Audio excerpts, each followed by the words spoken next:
சிகரெட்டை பயன்படுத்தி நாடாளுமன்ற விதிகள் மீறப்பட்டுள்ளதாக மக்களவை சபாநாயகர் ஓம் பிர்லாவிடம் பாஜக எம்பி அனுராக் தாக்கூர் புகார் அளித்துள்ளார்.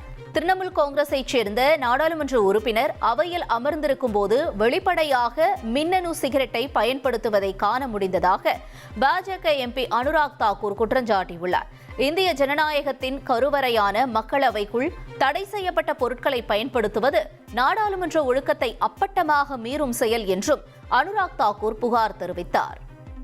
நாடாளுமன்றத்தில் சிகரெட் பிடித்ததாக திரிணாமுல் காங்கிரஸ் எம்பி சௌகதா ராய் மீது புகார் எழுந்த நிலையில் அதற்கு அவர் விளக்கம் அளித்துள்ளார்.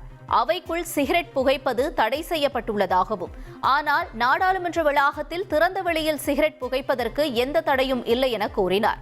பாஜக ஆட்சியில் டெல்லியில் காற்று மாசு உச்சத்தில் உள்ளது என்றும், இதுபோன்ற குற்றச்சாட்டுகளை பாஜக எம்பி கூறுவதற்கு முன்பு காற்று மாசுவை குறைப்பது தொடர்பாக கவனம் செலுத்த வேண்டும் எனவும் கேட்டுக் கொண்டார்.